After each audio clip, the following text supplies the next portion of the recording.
আমি যে আয়াত তুলে ধরেছি সে আয়াতের দিকে আমি এখনো যাইতে পারলাম না, তবে আমাকে এখানে দেওয়া হয়েছে জনাব হুজুর শেষ করবেন।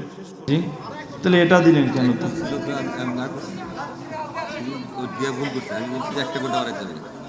তো সেখানে না হলে আধা ঘন্টা আলোচনা চলবে। বাহ,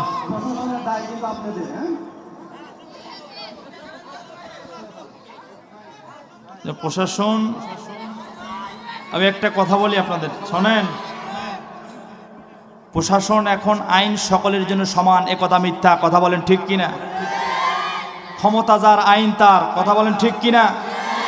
আপনি আমি যখন বাংলাদেশে একটা আইডি কার্ড বানাতে যাব, আপনার আমার এরকম হাজার হাজার পায়ের জোতা খরচ করা লাগে, তাও একটা আইডেন্টি কার্ড তৈরি হয় না।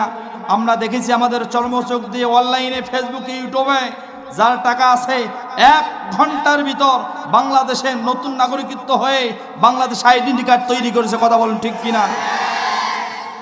আমরা মানি না প্রশাসন। কিসের প্রশাসন? যেই প্রশাসন গরিবের হতে পারে না, যেই প্রশাসন দরিদ্র হতে পারে না, যেই প্রশাসন টাকার কাছে বিক্রি, ওই প্রশাসনকে আমরা মানি না। কিসের প্রশাসন? এখন আওয়ামী লীগের দালাল আছে, কথা বলো ঠিক কিনা? আপনি আমি দুনিয়াতে ছিলাম না, আছি, থাকবো না, কথা সত্য না মিথ্যা? দুনিয়াতে ছিলাম না, আছি, থাকবো না, কথা যেমন সত্য।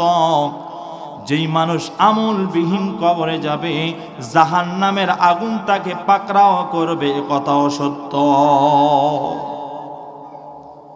তবে এখানে আল্লাহ কারণ দিল, বান্দা আমি আল্লাহ দয়া দিয়া মায়া দিয়া তোমারে বানাইলাম জাহান্নামে দেওয়ার জন্য নয়। ও বান্দা, জাহান্নামে দেওয়ার জন্য তোরা আমি বানাই নাই। তাহলে কথা হলো, কেন আল্লাহ বানাইল? আপনাকে আমাকে রুহের জগতে একত্রিত করার পর আমার মালিক সিদ্ধান্ত নিয়েছে, বান্দা তোরে আমি দুনিয়াতে পাঠাবো। এখানে আমরা আলেম আছি, এখানে আমরা কোরআনের হাফেজ আছি, এখানে রিস্কাওয়ালা আছি, বিশিষ্ট ব্যবসায়ী লোকেরা আছি, বিভিন্ন গোত্রের লোক আমরা এখানে একত্রিত হয়েছি। কেউ কোরআনের হাফেজ, কেউ আলেম, কেউ রিস্কাওয়ালা, কেউ ভ্যানওয়ালা, কেউ অটোওয়ালা, কেউ শিল্পপতি, কেউ শিক্ষক, টিচার, আসি না নাই? যদি এটা শহরমুখী এলাকা, আমার বন্ধুরা গভীর মনোযোগ দেওয়া চাই। আমার আল্লাহ পাক রব্বুল আলামিন জাতীয় সম্মেলন করেছিল 3টা। জোরে বলেন কয়টা? 3টা জাতীয় সম্মেলন করেছিল। 1 নম্বর সম্মেলন, যারা দুনিয়াতে এসে নবী হবে, যারা দুনিয়াতে এসে কি হবে? নবী হবে। যারা দুনিয়াতে এসে কোরআনের হাফেজ হবে, আলেম হবে। আর 1 শ্রেণীর মানুষ, আওয়ামুন নাস, সাধারণ মানুষ যারা হবে, এদের নিয়ে আল্লাহ সম্মেলন করেছিল। আমার বন্ধুরা, আল্লাহ পাক রব্বুল আলামিন জাতীয় 3টা সম্মেলন করেছিল। জোরে বলুন কয়টা? 1 নম্বর সম্মেলন, যেখানে নবীরা ছাড়া কেউ ছিল না, সাধারণ কোন মানুষ ছিল না, কোন আলেম ছিল না, কোন হাফেজ ছিল না। আল্লাহ পাক রব্বুল আলামিন সমস্ত নবীদের নিয়ে একটা সম্মেলন করলেন। এই সম্মেলনে শুধু নবীরাই উপস্থিত ছিল। আল্লাহ পাক রব্বুল আলামিন বলেন, ও আমার পয়গম্বররা, আমি আল্লাহ তাআলা তোমাদের দুনিয়ার জিন্দেগিতে পাঠিয়ে দিব, তোমাদের নবী বানাবো। আমি আল্লাহ তাআলার পক্ষ থেকে যে রিসালাতের দায়িত্ব তোমাদের কাছে দিব, আজকে তোমরা ওয়াদাবদ্ধ হও, আজকে তোমরা ওয়াদাবদ্ধ হও, এই রিসালাতের দায়িত্ব তোমরা যথাযথ পালন করবা। রূহের জগতে এই সময় নবীরা ওয়াদাবদ্ধ হন, আল্লাহ আপনি যদি আমাদের দুনিয়াতে পাঠায় দেন, আর নবীর দায়িত্ব দেন, নবী বানান, রিসালাতের দায়িত্ব দেন, আমরা কথা দিলাম আমরা রিসালাতের দায়িত্ব যথাযথভাবে পালন করব, নবীওয়ালা কাজ যথাযথভাবে পালন করব, আপনার কথার বাইরে আমরা কোনোদিন কথা বলবো না। বলি সুবহানাল্লাহ। ও সিরাজগঞ্জ শহরের মুসলমানেরা বুঝে থাকলে বলুন, কোন নবী ব্যক্তিগত তাদের মন গড়া কথা বলেছেন? নিজের ইচ্ছার উপর কোনো কথা বলেছেন? না, বলে নাই, বলে নাই। কারণ নবীদের ওয়াদা কার সাথে হয়েছিল? আল্লাহর সাথে হয়েছিল। আল্লাহ, আপনি যদি আমাদের নবী বানান আর আমরা যদি দুনিয়াতে যাই, রিসালাতের দায়িত্ব যদি আমাদের উপর আসে, তাহলে আমরা আমাদের ব্যক্তিগত কথা কোনোদিন বলবো না। বলি আল্লাহু আকবার। এটা হলো নবীদের সম্মেলন। 2 নম্বর সম্মেলনে আসুন মুসলমানেরা। আল্লাহ পাক রব্বুল আলামিন আলিমদের ডাক দিলেন, কোরআনের হাফেজদের ডাক দিলেন। ওই মজলিসে নবীরা ছিল না। বলি সুবহানাল্লাহ। আলেমদের মজলিসে নবীরা ছিল না, সাধারণ কোনো মানুষ ছিল না। এই আমার কথার আওয়াজ সিরাজগঞ্জের জেলার ভিতর প্রচার হচ্ছে। অসংখ্য ওলামায়ে কেরাম আছে, আমার কথা শুনতেছে। আপনি আমার কথার সাথে মিলায় দেখবেন, মুজাহিদুল ইসলাম জিহাদি কালকে এই কথাগুলো বলে গেল, সত্য না মিথ্যা? শাইখুল হাদিস আছে, ইবনে শাইখুল হাদিস আছে, মুহাদ্দিস আছে, মুহাক্কিক রয়েছে, মুফতি সাহেব রয়েছে। সকলকে আপনি জিগাইতে পারেন আমার এই কথাগুলো মিল আছে না নাই? আমার মুসলমান ভাইরা গভীর মনোযোগ। নবীদের সম্মেলন শেষ হয়ে গেল। এবার আল্লাহ পাক রব্বুল আলামিন আলেমদের ডাক দিলেন।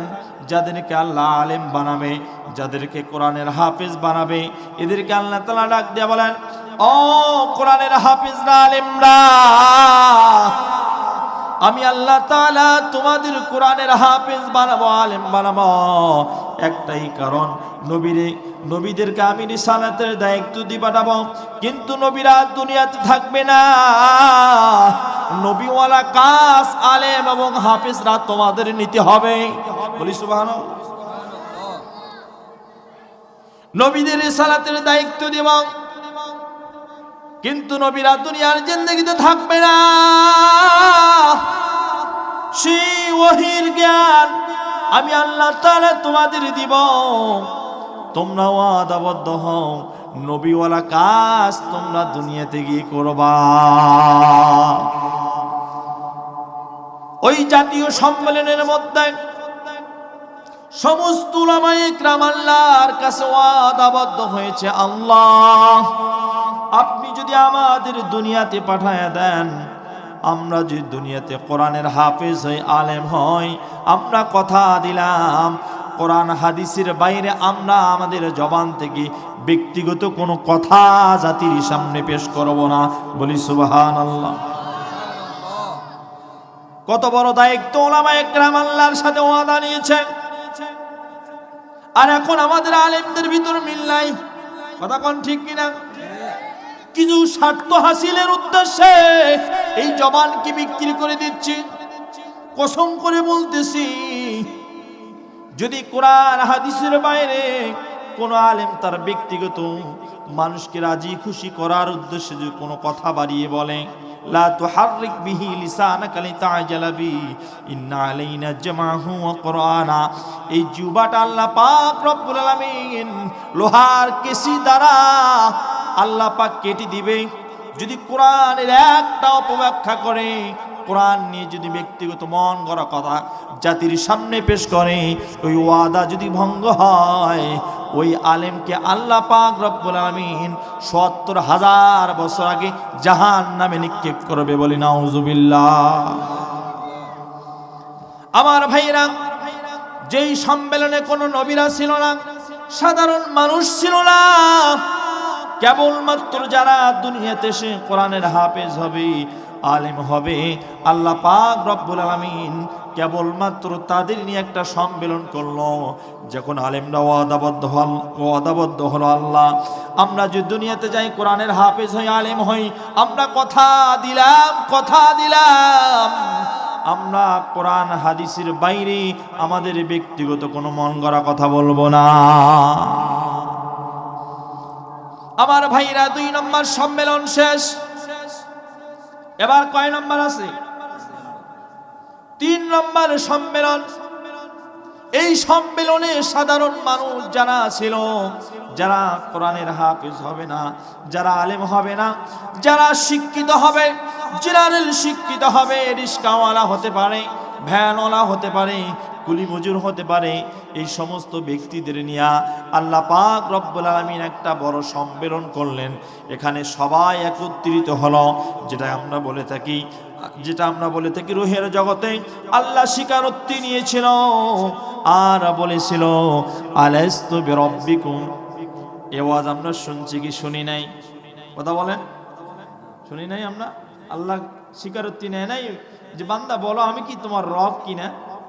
ভাই এই আওয়াজ শুনি নাই আমরা। কিন্তু আজকে একটু শোনেন, আল্লাহ যখন বলেছিল আলাস্তু বিরাব্বিকুম, তোমরা বলো আমি কি তোমাদের রব নই?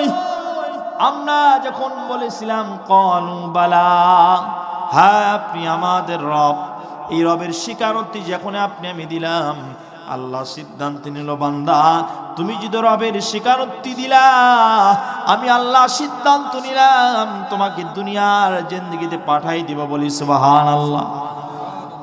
আমার ভাইরা, রুহের জগৎ থেকে বুঝে থাকলে বলুন, আমরা কি সরাসরি দুনিয়ার জগতে আসছি? জোরে বলুন আসছি। রুহের জগৎ থেকে সরাসরি দুনিয়ার জগতে আসি নাই। আল্লাহ পাক রব্বুল আলামিন সুন্দর একটা গোডাউনের ব্যবস্থা করলেন। বান্দা রুহের জগতে কেমন থাকবা, কেমন ছিলা বুঝে আসবে না, একটা জগতে পাঠাই দিব কেমন ছিলা, কেমন গঠন ছিল, সে জায়গার কথা মনে থাকবে না। চিৎকার করে বলি সুবহানাল্লাহ। আল্লাহ পাক রব্বুল আলামিন যখন সিদ্ধান্ত নিয়ে নিলাম হুয়াল্লাযী ইউসাউইরুকুম ফিল আরহামি কাইফা ইয়াশা লা ইলাহা ইল্লা হুয়াল আজিজুল হাকীম।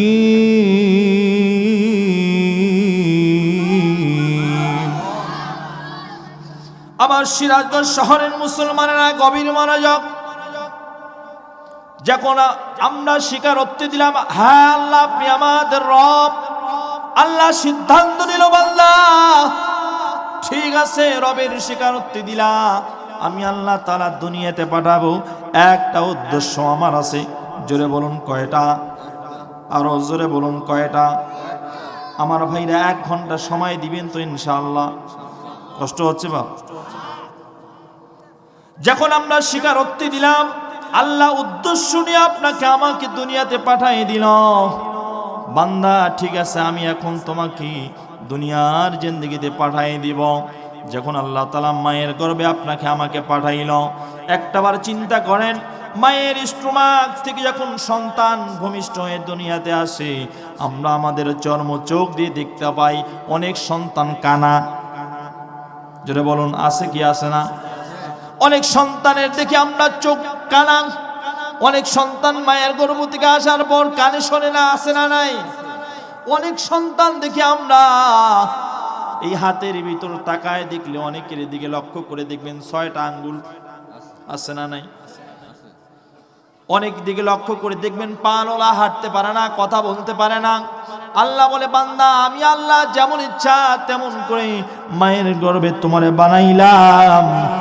এখন আমার প্রশ্ন হলো আপনি আপনার দিকে ইন্ডিকেট করে তাকান, আল্লাহ ইচ্ছা করলে পারতো আপনারে কানা বানাইতে। কথা বলেন বা? আল্লাহ ইচ্ছা করলে বানাইতে পারতো, আপনি আমি কানে শুনতে পারতাম না, বধির বানাইতে পারতো, কিন্তু আল্লাহ কানা বানায় নাই, আল্লাহ বধির বানায় নাই, আল্লাহ লুলা বানায় নাই।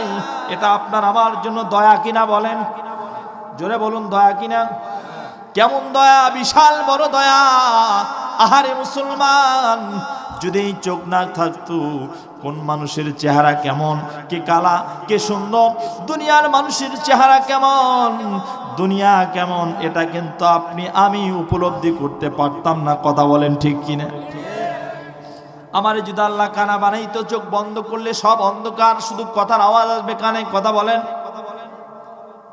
চোখ বন্ধ করলে অন্ধকার দেখা যায় না, আলো দেখা যায়? আলো দেখা যায়।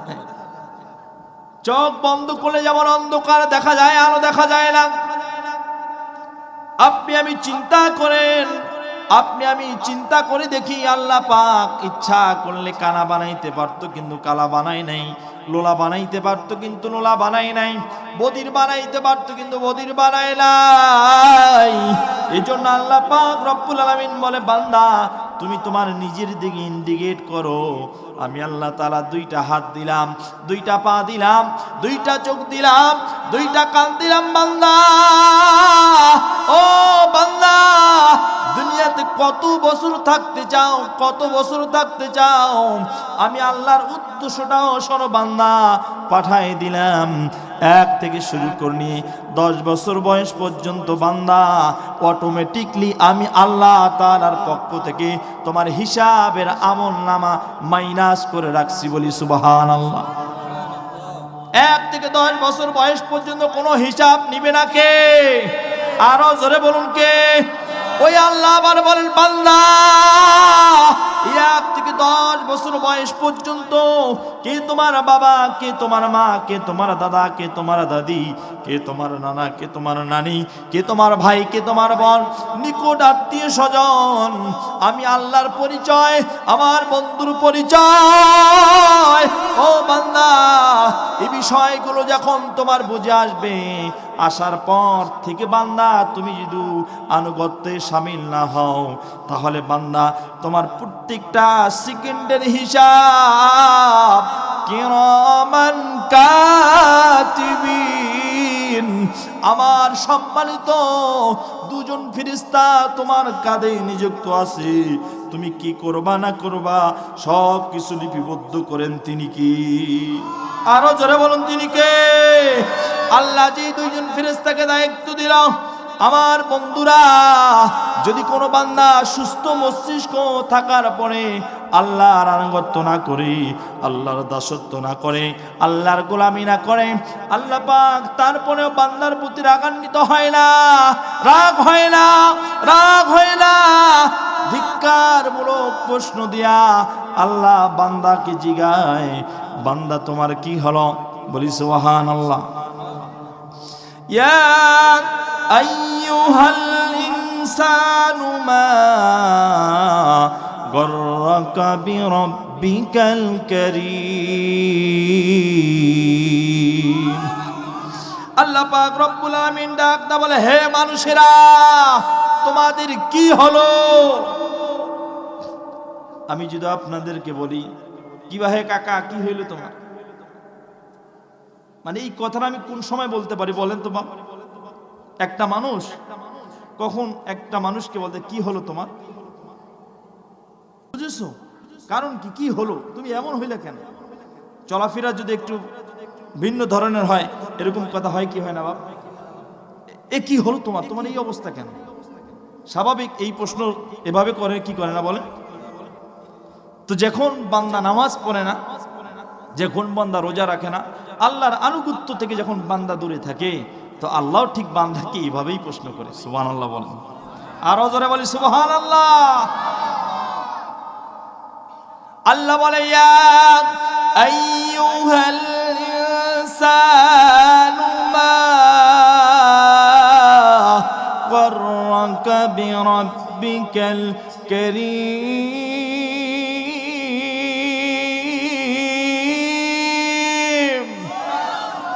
আল্লাহ ডাকতে বলে, হে মানুষেরা, হে মানুষেরা, তোমাদের কি হলো, তোমাদের কি হলো, যার কারণে আজও পর্যন্ত তুমি আমার গোলামি করো না, তুমি আমার দাসত্ব করো না? কিসে তোমারে বাধা দিল, কে তোমারে বিভ্রান্ত করলো? তুমি কি চিন্তা করো না? তুমি কি ভাবো না আমি আল্লাহর উদ্দেশ্য কয়টা? জোরে বলুন, একটা। উদ্দেশ্য কয়টা? ওমা খলাকতুল জিন্না ওয়াল ইনসা ইল্লা লিয়াবুদুন। আমি আল্লাহ তাআলার উদ্দেশ্য একটা, জিন এবং ইনসানকে বানাইছি কেবলমাত্র আমার গোলামি করার জন্য, আমার দাসত্ব করার জন্য। উদ্দেশ্য কয়টা? জোরে বলুন। এই উদ্দেশ্য একটার মধ্যে একটা স্বাধীনতা আল্লাহ দিল, মান শাআ ফালইউমিন ওয়া মান শাআ ফালইয়াকফুর। বান্দা উদ্দেশ্য যদি আমার একটা, এই উদ্দেশ্যের ভিতর আমি আল্লাহ তাআলা একটা স্বাধীনতা ঢুকাই দিলাম। সেই স্বাধীনতা হলো বান্দা মন চায় তুমি আমার গোলামি করবা, বান্দা মন চায় তুমি আমার দাসত্ব করবা, মন চায় দাসত্ব করবা, মন না চায় দাসত্ব করবা না। এই দাসত্ব না করার কারণ একটাই বোঝানো হয়েছে, যে ব্যক্তি মনে করে আল্লাহর গোলামি করা লাগবে না, ওই ব্যক্তি কেবলমাত্র আল্লাহর সাথে খোদাদ্রোহিতা করে, অর্থাৎ আল্লাহ তাআলাকে অস্বীকার করে। বলি নাউজুবিল্লাহ। আমার বাজান কথাগুলো খারাপ লাগতেছে, আমি কিন্তু আলোচনার আয়াতে ঢুকি নাই হুজুর, এখন আলোচনায় কিন্তু এখনো যাইনি বাপ। যে আয়াত দিয়ে সূরা কাহফের 46 নম্বর আয়াতে এখনো ঢুকি নেই, ঢুকবো ইনশাআল্লাহ। এই এত কিছু আয়াত বলে আসার একটাই কারণে এই আয়াতে ঢুকা। কোরআনের কথা ভালো লাগে না খারাপ লাগে? কিছু মানুষ আছে বাপ এখনো কোরআন বিরোধী, আছে না নাই? জোরে কোন আছে? এদেরকে কোরআন ভালো লাগে না, ফের এরা কোরআনের আইন চায়। আমরাও কোরআনের আইন চাই, ওরাও কোরআনের আইন চাই। ওরা কেমন ভাবে আইন চায়? মৌখিক ভাবে, অন্তর দিয়ে না। কথা বলেন ঠিক কিনা? আরো যারা বলেন ঠিক কিনা? কিছুদিন আগে আমি এক জায়গায় বলেছি, ভাই আপনিও মুসলমান আমিও মুসলমান, আপনিও কোরআন মানেন আমিও কোরআন মানি, আপনি একই কোরআন মানেন আমিও একই কোরআন মানি, তো আমি কোরআন মেনে নামাজ পড়ি, আমি কোরআন মেনে সুদ থেকে বিরত থাকি, ঘুষ থেকে বিরত থাকি, মিথ্যা থেকে বিরত থাকি, অন্যায় থেকে বিরত থাকি। তুমি যে কোরআন মানো, তুমি সে কোরআন মেনে নামাজ পড়ো না, সত্য কথা বলো না, অন্যায়ের সাথে জড়িত থাকো, জুলুমের সাথে জড়িত থাকো, এবং বিভিন্ন ড্যান্ডারি কাজের সাথে তোমার সম্পর্ক, তাহলে তুমি কেমন মুসলমান আর আমি কেমন মুসলমান? কিন্তু সে বাংলাদেশের আইডেন্টি কার্ডের তালিকায় মুসলমান। কথা বলেন ঠিক কিনা? আরো জোরে বলেন ঠিক কিনা? আমরা কোরআনের আইন চাই, আমরা মুসলমান। এখানে আপনারা যারা বসে আছেন সবাই মুসলমান কিনা বলেন? জোরে বলুন মুসলমান কিনা? এখন আমি যদি বলি এই কোরআনের আইন যারা যারা চাই, দিয়ে হাত তুলে আল্লাহরে দেখাই, হাত নামান। তাকবীর তো দরকার নাই ভাই, এই তাকবীরে আমাকে জেলখানা নিয়ে গেছি। কথা কোন ঠিক কিনা? আপনারা তো আমাদের এখানে বসে বাস দিয়েছেন অনেক, আর বাস দেওয়া দরকার নাই। এখানে আপনারা অনেক নারাই তাকবীর স্লোগান দিয়েছেন, কিন্তু যখন আমাদের ধরে নিয়ে গিয়েছিল একজনও নারাই তাকবীর দিয়ে জেলখানা ভাঙতে যান নাই। কথা কোন ঠিক কিনা? এই কোরআনের আইন যদি সংসদে যায়, রান্নাঘর থেকে নিয়ে পার্লামেন্ট পর্যন্ত এখন আবার শুরু উঠেছে, সবাই কোরআনের আইন চাচ্ছে। কথা বলেন ঠিক কিনা? কিন্তু আজ থেকে 15 দিন আগে বাপ, এই ফ্যাসিস্ট সরকার যখন ক্ষমতায় ছিল, স্বৈরাচার যখন ক্ষমতায় ছিল, কোরআনের কথা বলা যায় নাই। আজ থেকে 15 দিন আগে আমি পঞ্চগড়ে প্রোগ্রাম করেছি, সেখানেও আমাকে এই কোরআনের কথা বলতে বাধা দিয়েছে। এরাও মুসলমান, শুনে রাখো, সিরাজগঞ্জের মুসলমান কান পেতে শোনো, যারা কোরআন বিরোধী, রসুল বিরোধী, এরা মুসলমানের বন্ধু হতে পারে না, আল্লাহর বন্ধু হতে পারে না, নবীর বন্ধু হতে পারে না। ওরা ইসলামের চূড়ান্ত দুশমন। কোন ইহুদি খ্রিস্টান মুসলমানদের বন্ধু হতে পারে না। যেখানে আল্লাহ তাআলা বলেছেন, ইয়া আইয়ুহাল্লাযীনা আমানু লা তাত্তাখিযুল ইয়াহুদা ওয়ান নাসারা, হে ঈমানওয়ালারা, তোমরা যারা ঈমান এনেছো তবে তোমরা সতর্ক হও, পৃথিবীর সমস্ত মানুষের সাথে সম্পর্ক রাখো, কিন্তু লা তাত্তাখিযুল ইয়াহুদা ওয়ান নাসারা, ইহুদি নাসরাদের সাথে কোন মুসলমানদের সম্পর্ক থাকতে পারে না। পারে না। কথা কার? আরো জোরে বলুন কথা কার? কিন্তু আমরা আজকে দেখা যাইতেছে ইহুদিরা আমাদের ভাই। কথা বলেন ঠিক কিনা? সোমবারে যেদিন রসুল মৃত্যুবরণ করবে, ওই দিনও ইহুদিদের জন্য রসুল দোয়া করেছে, ইহুদিরা অভিশাপ প্রাপ্ত, ইহুদিরা ধ্বংসপ্রাপ্ত। এখন আমরা মুসলমান আজ তাদের সাথে উঠা বসা করি, চা স্টলের দোকানে বসে চা খাই। কথা কোন ঠিক কিনা? আমার বন্ধুরা, আমরা মুসলমান, ইমান আছে যার পরীক্ষা আছে, ইমান নাই যার পরীক্ষা নাই। যারা বলুন ইমান নাই যার পরীক্ষা নাই। আপনার আমার ইমান আছে বলে কোন নাস্তিক মুদ্রা যদি সে বলে তুমি যদি ইমান না ছাড়ো তোমার হাত কাটা হবে, তোমার পা কাটা হবে, তোমাকে ফাঁসি দেওয়া হবে, মুসলমান শুনে রাখো আমরা এই সিরাজগঞ্জ শহর থেকে বলতে চাই, ইমান থাকার কারণে কোন নাস্তিক মুর্দাতরা যদি আবার নতুন করে ষড়যন্ত্র করে আমাকে বলতে চায় তুমি ইমান ছাড়ো, নচেৎ তোমার হাত কাটা হবে, তোমার পা কাটা হবে, তোমাকে ফাঁসি দেওয়া হবে, আমরা ইমানওয়ালারা সবাই এক বাক্যে বলতে চাই, আমরা হাত দিতে রাজি, পা দিতে রাজি, জীবন দিতে রাজি, ইমান ছাড়তে রাজি নাই। কথা বলো ঠিক কিনা?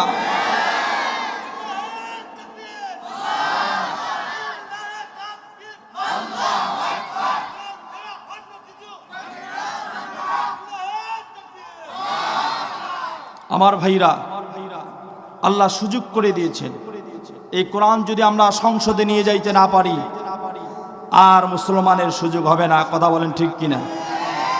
আল্লাহ বড় সুযোগ করে দিয়েছেন। এই 17 বছর কোরআনের কথা আমরা বলতে পারি নাই, কোথাও ওলামা একরাম আমরা এক হতে পারি নাই, 4-5 জন 10 জন মিলে যদি কোথাও আমরা বসে থাকছি আমাদেরকে রাজাকারের তালিকায় তারা রেখেছে। কথা বলেন ঠিক কিনা? আমরা নতুন দেশে নতুন স্বৈরাচার আর দেখতে চাই না। কথা বলেন ঠিক কিনা? আমরা একটা বারের জন্য হলো যে আল্লাহ সুবর্ণ সুযোগ করে দিয়েছেন, যে আল্লাহ বড় মাস্টার প্ল্যান করে মুসলমানদেরকে সুযোগ করে দিয়েছেন আল্লাহর কোরআন দিয়ে দেশ পরিচালনা হোক। মুসলমান শুনে রাখো, ও সিরাজগঞ্জের মুসলমান, দিল দিয়ে কথাগুলো শোনো, এই সিরাজগঞ্জের পার্লামেন্টে যদি কোরআনের আইন না থাকে, কঠিন কিয়ামতের দিন সমস্ত মুসলমানদেরকে আল্লাহর দরবারে আসামির কাঠগড়ায় জবাবদিহি দিতে হবে। তুমি কিসের মুসলমান? তুমি কোরআনের আইন চাও না, বুঝে নেব তুমি সত্যিকার অর্থে মুসলমান নও। ইহুদি খ্রিস্টানদের সাথে নামের তালিকায় রেখে বাংলাদেশের আইডেন্টি কার্ডে তুমি মুসলমান। কথা বলো ঠিক কিনা? আসুন, খারাপ লাগতেছে বাপ? আলোচনা চলবে না বন্ধ হবে? যেহেতু আমি আজকে আসি, যতক্ষণ পারি আলোচনা করবো ইনশা, তবে বেশিক্ষণ আলোচনা হবে না, এটাও ঠিক। কথা বলেন ঠিক কিনা আমার ভাইরা? আসুন, এই কোরআনের আলোচনা মুসলমানদেরকে ভালো লাগবে। কি লাগবে? জোরে বলুন, কি লাগবে? আমার নামের শেষে কিন্তু জিহাদি আছে না নাই? এটা লকআপ কিন্তু বাপ আমি দেই নাই, আমার একটু ছোট থেকে একটু হট মেজাজি আমি ছিলাম। মানে কেউ যদি কোরআন হাদিসের কথা বলে উল্টাপাল্টা যদি আমার সামনে বলতো আমি সহ্য করতে পারতাম না। এজন্য আমার ওস্তাদ এই নামের শেষে একটু জিহাদি লাগাই দিস। কিন্তু আমার নামের অর্থই তো জিহাদ ছন্নকারী। মুজাহিদ শব্দের অর্থ কি? কথা বলেন। জিহাদ ছন্নকারীর প্রধান খুঁটি আমি। তা আমাকে কেউ যদি বলে হুজুর উল্টাপাল্টা কথা বলেন না, আমি বলবো তাল মাতাল, তুই আমার সামনে আসিস না। আমার জীবন থাক আর না থাক, এই সিরাজগঞ্জের মাটি থেকে নীলফামারী যাইতে পারবো কিনা ও চিন্তা মাথায় রাখি না। কোরআনের কথা বলবো, রসুলের কথা বলবো, এতে যদি আমার জীবন চলে যায় আমার কোনো আপত্তি নেই। কথা বলেন ঠিক কিনা? কোরআনের কথা বলতে যদি আমার জীবন চলে যায় আমার বড় সৌভাগ্য।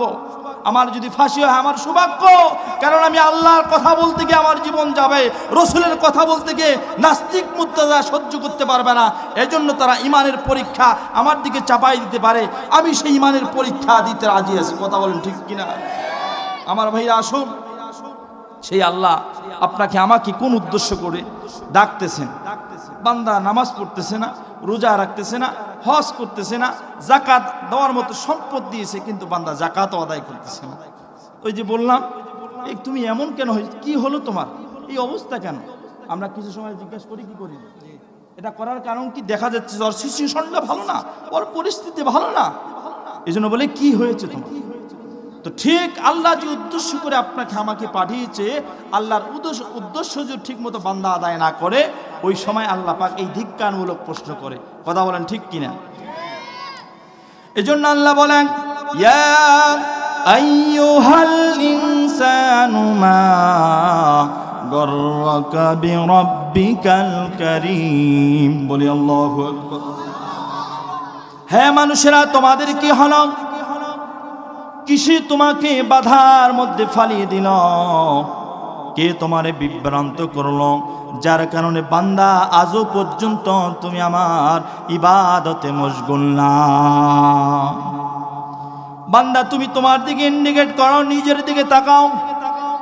আমি আল্লাহ কি করি নাই তোমার জন্য? কি করি নাই? আল্লাযী খলাকাকা ফাসাওয়াকা ফাআদালাক। ও বান্দা, আমি তোমারে সুটাম গঠন দিয়ে বানাইলাম, সুটাম গঠনের অধিকারী বানাই দিলাম, বলি সুবহানাল্লাহ। শুধু সুটাম গঠন দিলাম না বান্দা, ফি আই সূরাতিম মা শাআ রাক্কাবাক, বলি আল্লাহু আকবার। আমি আল্লাহ তাআলা সুটাম গঠন অধিকারী তোমারে বানাইলাম। ও বান্দা, তোমার সুন্দর সুরত দিলাম। বান্দা ভালো করে শোনো, ভালো করে শোনো। বান্দা আমি আল্লাহ তাআলা আসমান বানাইলাম, জমিন বানাইলাম, পাহাড় বানাইলাম, পর্বত বানাইলাম, চাঁদ বানাইলাম, সূর্য বানাইলাম, গ্রহ বানাইলাম, নক্ষত্র বানাইলাম, নদী নালা, আসমান জমিন আমি আল্লাহ বানাইলাম। ফি সিত্তাতি আইয়ামিন সুম্মা ইস্তাওয়া আলাল আরশ, মাত্র 6 দিন সময় নিলাম। আর বান্দা তোমারে আমি আল্লাহ বানাইতে সময় নিলাম 10 মাস 10 দিন, বলি আল্লাহু আকবার। আরো জোরে বলি আল্লাহু আকবার। আসমান বানাইলেন, জমিন বানাইলেন, চাঁদ বানাইলেন, সূর্য বানাইলেন, গ্রহ বানাইলেন, নক্ষত্র বানাইলেন, নদী নালা, সব কিছু আল্লাহ বানাইলো। ফি সিত্তাতি আইয়ামিন সুম্মা ইস্তাওয়া আলাল আরশ, আসমান জমিন যা কিছু আছে সব কিছু বানাইতে আল্লাহ সময় নিল কয়দিন? আরো জোরে, আরো জোরে বলুন। আর আপনাকে আমাকে বানাইতে আল্লাহ সময় নিল কয়দিন? আরো জোরে বলুন।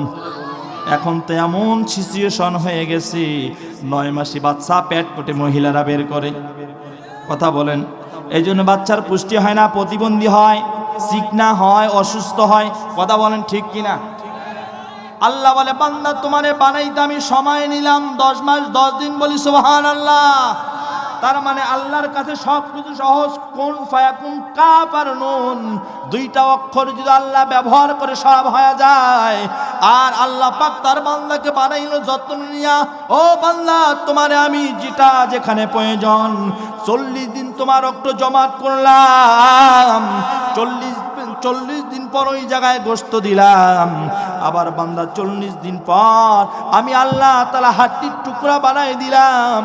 ওখান থেকে আস্তে আস্তে করে মায়ের গর্ভে একজন ফেরেশতা নিযুক্ত করলাম, বলি সুবহানাল্লাহ। ও বান্দা, ওই ফেরেশতার দায়িত্ব হলো আমি আল্লাহ দায়িত্ব দিলাম। কেমন দায়িত্ব দিলাম? ওই ফেরেশতা আরশে আজিমের দিকে তাকায়, লাউহে মাহফুজের দিকে তাকায়, আর দেখে আল্লাহ তোমার বান্দার হাত বানাইলাম, পা বানাইলাম। আল্লাহ তাআলা এবার তোমার বান্দার চেহারার পারা, বলি সুবহানাল্লাহ। আমার বন্ধুগণ গভীর মনোযোগ। হুয়াল্লাযী ইউসাউবিরুকুম ফিল আরহামি কাইফা ইয়াশা। আল্লাহ বলেন বান্দা যেমন ইচ্ছা তেমন করে আমি তোরে বানাইছি, ঠিক না? এজন্য এখানে আমরা অনেকে কালা আসি না নাই, আবার ফর্সা আসি না নাই, আবার গ্রামের মহিলারা আমার মা বোনরা বলে তেল কালো, আছে না নাই? কালা আসি, ফর্সা আসি, শ্যামলা আসি, আবার অনেকে বলে তেল কালো। এমন লোক আসি না নাই? অনেকের দেখবেন দাঁত উৎসা, অনেকের দাঁত নিসা, অনেকের দাঁত নাই, চেহারার মলিন নাই। আল্লাহ পাক রব্বুল আলামিনকে যখন ওই মায়ের গর্ভের যেই ফেরেশতা দায়িত্ব থাকে, ওই ফেরেশতা মাহফুজের দিকে তাকায় আর বলে আল্লাহ তোমার এই বান্দার চেহারাটা কেমন হবে? আল্লাহ পাক রব্বুল আলামিন বলে, ও ফেরেশতা খবরদার, খবরদার আর আমার বান্দার মুখের দিকে হাত বাড়ায় দিবা না, কারণ এই চিরত, এই সুটাম গঠন দেওয়ার দায়িত্ব আমি কেবলমাত্র আল্লাহ। এজন্য আল্লাহ বান্দার প্রতি জুলুম করে না। মা সাবা মিন মুসিবাতিন ইল্লা বিইذনিল্লাহ। বান্দার প্রতি কেন আল্লাহ গজব নাজিল করে, কেন আপদ বিপদ চাপায় দেয়? বান্দা যখন আল্লাহর দিকে দূর সরে যায়, আল্লাহ চায় বান্দা মানে বহুদিন ধরে ডাকে না, বান্দা মানে বহুদিন ধরে ডাকে না। আজ বান্দারে একটু বিপদ দেই, দেখি বান্দা আমারে ডাকে কিনা। যখন বান্দা জ্বর হয়, যখন বান্দা অসুস্থ হয়, যখন বান্দা কোনো বিপদে পড়ে, ওই সময় বলেন নামাজি হোক আর বেনামাজি হোক ডাকে কারে? জোরে বলুন। আমি বরিশাল গিয়েছিলাম মাহফিলে লঞ্চে করে, ওরে বাবা হিন্দুরাও আল্লাহরে ডাকে। আহা, বিশ্বাস না হয় আপনি যাবেন, একই হিন্দু কাছে দোয়া করেন আল্লাহ যেন আমাদের বাঁচায়। নদীর একটা ঢেউ আসলে মনে হয় আজকে জীবন শেষ। হিন্দুরা পর্যন্ত বিপদ আসলে ডাকে কারে, কিন্তু ওদের ধর্মের ভিতরে আমল আছে আলাদা, আছে না নাই? আল্লাহ বলেন ওয়া মিনান নাসি মাইয়াত্তাখিযু মিন দুনিল্লাহি আনদাদান ইউহিব্বুনাহুম কাহুব্বিল্লাহ।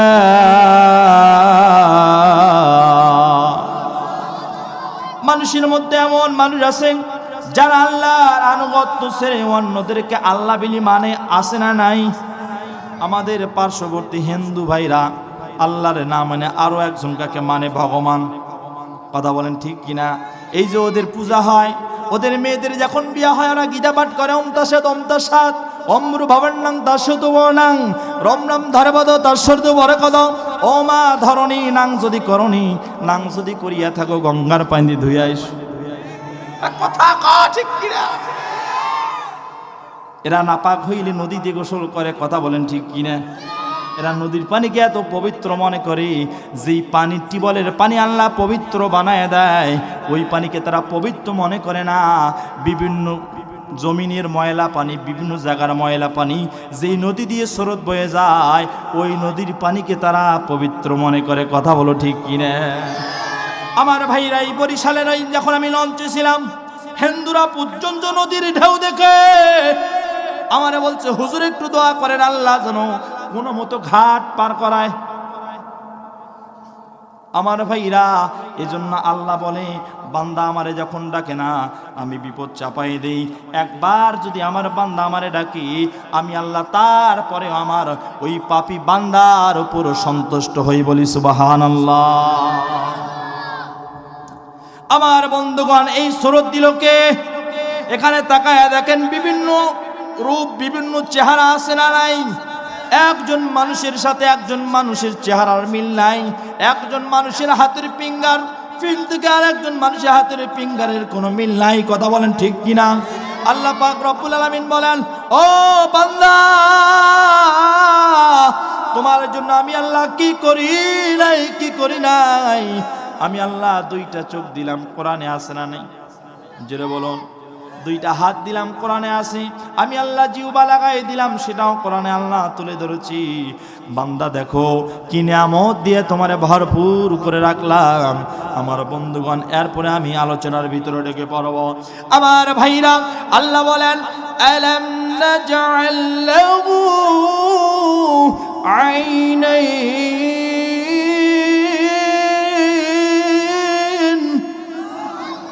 আমি আল্লাহ তাআলা দুইটা চোখ তোমারে দান করলাম। সুবহানাল্লাহ।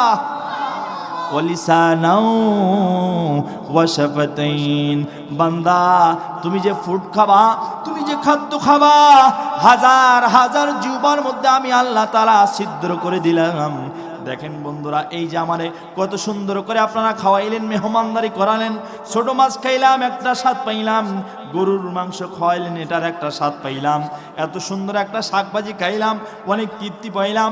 আলু ভাজির একটা তৃপ্তি, গরুর গোশত একটা তৃপ্তি, বড় মাছ খাইলাম, সেটা আর একটা তৃপ্তি। এই ছিদ্রগুলো যদি আল্লাহ না করতো, বান্দার জিহ্বার ভিতরে যদি একটা ছিদ্র থাকতো, যে তরকারি খাওয়ায় খাওয়াক না কেন এক স্বাদের উপর দুই স্বাদ তার জিহ্বায় লাগতো না। কথা বলেন ঠিক কিনা? এজন্য বলে আল্লাহ, আল্লাহ বলে বান্দা তোমার শরীরে বিভিন্ন প্রকার ভিটামিন যায়। একবার যদি কোনো খাদ্য খাও, vitamin A, B, K, Y, একসাথে 4টা ভিটামিন আমি আল্লাহ তাআলা এক খাদ্যর ভিতরে তৈরি করে দেই। বলি সুবহানাল্লাহ। 1985 সনের দিকে বিজ্ঞানীরা গবেষণা করলাম, মানুষ যদি একটা রুটি খায়, এই রুটি থেকে 4টা ভিটামিন তৈরি হয়। এই ভিটামিনগুলো যদি বের করার কোনো মেশিন বাইর করা যায়, আমার বন্ধুগণ মনে করেন সকালবেলা 10 টাকা দিয়ে একটা রুটি খেয়েছেন, এই রুটিটা খাওয়ার পর আপনার শরীরে 4টা ভিটামিন তৈরি হয়েছে। বৈজ্ঞানিকরা আবিষ্কার করতে চেয়েছিল এই 4টা ভিটামিন যদি শরীর থেকে বের করা যায় তাহলে কত টাকা খরচ হওয়া লাগে। তারা একটা গবেষণা করার পর দেখলো এই 4টা ভিটামিন যদি মানুষের শরীর থেকে বের করা যায় 4 ধরনের মেশিনের প্রয়োজন। জোরে বলুন কয় ধরনের? 4 ধরনের মেশিন। একটা মেশিনের দাম পড়বে সেই সময় কালের 7 কোটি টাকা। জোরে বলুন কত কোটি? তাহলে আপনি চিন্তা করেন 4টা মেশিন আবিষ্কার যদি করে কত কোটি টাকা? 28 কোটি টাকা। সকালবেলা 10 টাকা দিয়ে যদি আপনি নাস্তা করেন, এই 10 টাকা নাস্তার ভিতরে 28 কোটি টাকার ভিটামিন আল্লাহ পাক রব্বুল আলামিন আপনার আমার শরীরের ভিতর প্রয়োগ করে, বলি সুবহানাল্লাহ। আমার বন্ধুগণ, এই এত দয়া দিয়া মায়া দিয়া বান্দারে আল্লাহ তাআলা হেফাজত করে রাখে, তবু যখন বান্দা ইবাদত করতে চায় না, আমার বন্ধুগণ, বান্দার বয়স হয়ে গেল 40, বান্দার বয়স হয়ে গেল 50, যখন বান্দা নাফরমানের দিকে চলে যায়, বয়স 40 বছর হয়, 50 বছর হয়। বলেন একজন মানুষ যদি দুনিয়াতে 200 বছরও বেঁচে থাকে, ওর মৃত্যু হবে কি হবে না? যদি 500 বছর আল্লাহ হায়াত দেয়, ওর মৃত্যু হবে কি হবে না? আপনার আমার যদি 1000 বছর হায়াত দেয়, তবু এই দুনিয়া থেকে চলে যাওয়া লাগবে কি লাগবে না? আমার বন্ধুগণ, যদি না প্রমাণ হয় মৃত্যুর শয্যায় জীবনটা চলে আসে, মনে করেন 50 বছর বয়স হয়ে গেল, গভীর মনোযোগ দেওয়া চাই। অনেক বাজান বসে আছেন 50 বছর বয়স, কিন্তু আজও পর্যন্ত জানেন না মসজিদের মেম্বারে ইমাম কোন দিকে দাঁড়ায় নামাজ পড়ে। এমন মুসাল্লি আছে না নাই? এমন মুসাল্লি আছে শুক্রবারে নামাজ মনে করে 2 রাকাত, আর নামাজ নাই। এমন মুসলমান আমরা আছি শুধু ঈদের নামাজ পড়ি। এমন মুসলমান আমরা আছি শুধু শবে বরাত আসতেছে, এখান রজব মাস চলতেছে, আল্লাহুম্মা বারিক লানা ফি রজব ওয়া শাবান ওয়া বাল্লিগনা রমাদান। আর একটা মাস মাঝখানে আছে, ওই মাসটা শেষ হলেই রমজান মাস। মানুষ এমন আছে শুধু শবে বরাতের নামাজ পড়ে, আবার এমনও মানুষ আছে শুধু রমজানের রোজা রাখে, নামাজ পড়ে, আর 11টা মাস কোনোদিন আল্লাহর সাথে সম্পর্ক করে না। কথা বলেন ঠিক কিনা? আমার বন্ধুগণ, গভীর মনোযোগ। রমজানের প্রথম 5 দিন মসজিদে জায়গা হয় না, শেষের 20 দিন মুসাল্লি পাওয়া যায় না, আছে না নাই? কিন্তু এই মুসাল্লিরা এরা হচ্ছে নিজের কপাল পোড়া মুসাল্লি। কথা বলেন ঠিক কিনা? আল্লাহ নবী সাল্লাল্লাহু আলাইহি সাল্লাম বলেন, মান তারাকা সালাতা মুতাআম্মিদান ফাকাদ কাফারা জিহারা। যে ব্যক্তি ইচ্ছাকৃতভাবে 1 ওয়াক্ত নামাজ ছেড়ে দিল, সে আর মুসলমান থাকলো না। ফাকাদ কাফারা জিহারা, কাফের হলো না, কিন্তু কাফেরের সমতুল্য। এখন আমি আপনাদের কাছে জানতে চাই, এই 3টা আঙ্গুলের দিকে তাকান সবাই, এই 3টা আঙ্গুলের দিকে তাকায় দেখেন, একটু বুঝে থাকলে বলুন 3টা আঙ্গুলের মধ্যে কোনটা আঙ্গুল বলো? মধ্যম আঙ্গুলটা, তাই না? কি পরিমাণে বড় বলেন তো? আবার বলেন। দেখা যায়, দেখা যায়। আমার হাত কিন্তু একটু কালা, তো দেখাও না যেতে পারে। 3টা আঙ্গুলের মধ্যম আঙ্গুলটা সামান্য 1 ইঞ্চির হাফ ইঞ্চি, ঠিক না? এই কাফের হলো না, কাফের সমতুল্য হলো। মনে করেন আজকের এই মাহফিলের প্রধান অতিথি আমি, ডানে সভাপতি, বামে সহসভাপতি, এভাবেই বসে কি বসে না? বলেন তো আপনারা সুন্দর মস্তিষ্ক জবাব দিবেন, এই 3জন ব্যক্তির সমান মর্যাদা আছে না নাই? যেটা বলুন, আছে না নাই? কারো একটু কম, কারো একটু বেশি, এটাই তো ঠিক। মনে রাখবেন, কাফের হলো না, কাফের সমতুল্য। ফাকাদ কাফারা জিহারা, কাফের হলো না, কাফের সমতুল্য। ঠিক যেই ব্যক্তি জানায় আমার উপর 5 ওয়াক্ত নামাজ পড়া ফরজ, এই নামাজ পড়া ফরজ এই বিষয়টা জানে, কিন্তু নামাজ আদায় করে না, আল্লাহর পয়গম্বর ইনডাইরেক্ট কথা বলেছেন, সে মুসলমান থাকলো না, সে কাফেরের অন্তর্ভুক্ত হলো। বলি নাউজুবিল্লাহ। কেমন করে ঘুমাও মানুষ, কেমন করে ঘুমাও মানুষ, ফজর করে কাজা, এমনও তো হতে পারে জোহরে জানাজা তোমার, এমনও তো হতে পারে জোহরে জানাজা। মুসলিম হয় না জন্ম নিলে মুসলমানের ঘরে কাফের মুমিন তফাতটা হয় সালাতের উপরে। মুসলিম হয় না জন্ম নিলে মুসলমানের ঘরে, কাফের মুমিন তফাতটা হয় সালাতের উপরে। কথা বলেন ঠিক কিনা? আপনি আমি যতই নামদারি মুসলমান দাবিদার করি, মুসলমানের ঘরে জন্ম নিলে মুসলমান হওয়া যায় না। কথা বলেন ঠিক কিনা?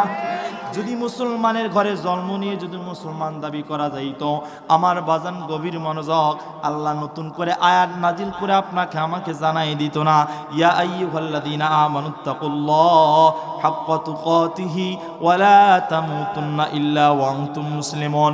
এই আয়াত আল্লাহ নাজিল করে বলতো না, হে ঈমানওয়ালারা তোমরা ভয় করার মতো আমারে ভয় করো, আর পরিপূর্ণ মুসলমান না হয়ে তোমরা মৃত্যুবরণ করো না। এই আয়াত কিন্তু আল্লাহ নাজিল করতো না। তার মানে মুসলমানের ঘরে আল্লাহ দয়া দিয়া মায়া দিয়া পাঠাইছে। ও মুসলমান, এটা বড় নিয়ামত মনে করা লাগবে। কথা বলেন ঠিক কিনা? এর মধ্যে আল্লাহকে ভয় করার মতো ভয় করব। পরিপূর্ণ মুসলমান যদি হতে না পারি, আল্লাহ নিজে বলেছেন তুমি কমপ্লিট মুসলমান না। কথা বলো ঠিক কিনা? ফজরের সময় মুয়াজ্জিন আপনাকে আমাকে ডাকে, হাইয়া আলাস সালাহ হাইয়া আলাল ফালাহ। হাইয়া আলাস সালাহ যখন শেষ হয়, এরপর হাইয়া আলাল ফালাহ বলে কি বলে না?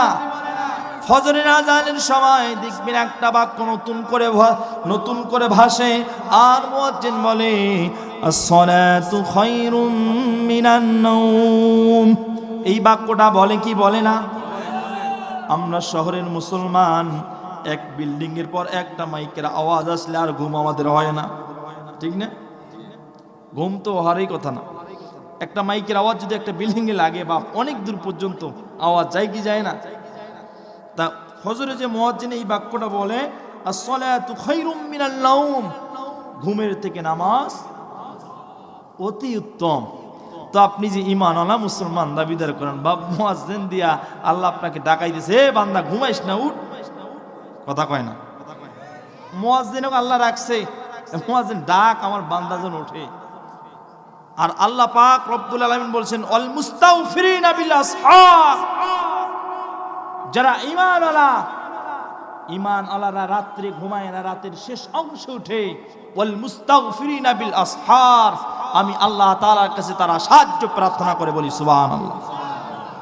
তা আপনি যে ঈমানওয়ালা বাপ, আপনি যে ঈমানওয়ালা মুসলমান, আপনি কয়দিন আজানের আগে উঠে আল্লাহ প্রথম আসমানে এসে ডাকে, আলা কাজা, এই বান্দা কে আসো আমার কাছে চাও, কি তোমরা অভাবী আসো, ওঠো আমার কাছে চাও, আমি আল্লাহ তোর অভাব দূর করে দেব। কে আসো পেরেশানিতে, আমার কাছে চাও, আমি আল্লাহ তোমার পেরেশানি দূর করে দেব। কে আসো মেয়ের বিয়ে হয় না, আমি আল্লাহর কাছে চাও, তোমার মেয়ের বিয়ের ব্যবস্থা করে দিব। আমরা কি কোনোদিন ঈমানওয়ালা হয়ে রাতের মুস্তাগফিরিনা বিল আসহার, রাতের শেষ অংশে উঠে রব্বে কারিমের দরবারে কি আমরা কোনোদিন আল্লাহর কাছে সাহায্য প্রার্থনা করি? বরঞ্চ অবশ্য আমরা চালাক মুসলমান দাবিদার করি। কথা বলেন ঠিক কিনা? মুসলমান দাবিদার করলে মুসলমান হওয়া যায় না। আপনার বাবা মুসলমান, আপনি মুসলমান, আপনার 14 গোষ্ঠী মুসলমান, এই মুসলমানের পরিচয় দিয়ে কিন্তু সিরাজগঞ্জের মুসলমান একজনও পার পাবেন না। কারণ আল্লাহ পাক রব্বুল আলামিন যেখানে পরিপূর্ণ মুসলমান হতে বলেছেন, আপনি ফজর পড়লেন, জহরের খবর নাই, আছে না নাই? জোরে কোন আছে না নাই? মুসাল্লি জহরে গেল তো আসর নাই, মাগরিব নাই, ইশা নাই, এইভাবে তারা সেরে সেরে নামাজ পড়ে। আল্লাহ বলে, বান্দা তুই আমার কমপ্লিট মুসলমান না। আমার বন্ধুরা, আল্লাহ পাক রব্বুল আলামিন একজন সাহাবীর উপর একটা আয়াত নাজিল করলেন। আব্দুল্লাহ ইবনে সালাম রাদিয়াল্লাহু তাআলা আনহু আল্লাহ রাসূলের দরবারে গিয়ে নতুন সাহাবী হলেন। অর্পর রাসূল করিম সাল্লাল্লাহু আলাইহি সাল্লাম, হাদিসের ভিতর আসে, তাফসীরের বর্ণনায় আসে, এই আয়াতের আনোয়ারুল কোরআনের তাফসীরের ব্যাখ্যায় লিখেছেন, নবী করিম সাল্লাল্লাহু আলাইহি সাল্লাম উটের গোশত অথবা দুম্বার গোশত বন্টন করে দিতেছেন। সমস্ত সাহাবীরা গোশত নিয়ে যার যার মতো যাইতেছেন।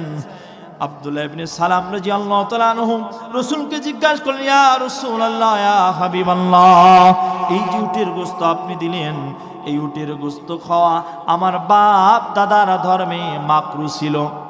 কি ছিল? এটা কোনো কথা? শুধু রাসূল গোশত দিলেন আর উনি জিজ্ঞাসা করলেন, ইয়া রাসূলুল্লাহ, এই উটের গোশত খাওয়া আমার বাপ দাদার ধর্মে কি ছিল? মাকরু ছিল। তো এই কথাতে কি ইমান নষ্ট হওয়ার কথা? কিন্তু আল্লাহ এটা বরদাস্ত করে নাই। আল্লাহ সঙ্গে সঙ্গে জিবরাইলের মাধ্যমে আয়াত নাজিল করে পাঠিয়ে দিলেন, জিবরাইল আর দেরি করো না, সঙ্গে সঙ্গে আমার নবীর কাছে চলে যাও এই আয়াত নিয়া, ইয়া আইয়ুহাল্লাযীনা আমানু দুখুলু ফিস সিলমি কাফা ওয়া লা تتبعوا خطوات الشيطان إنه لكم عدو مبين।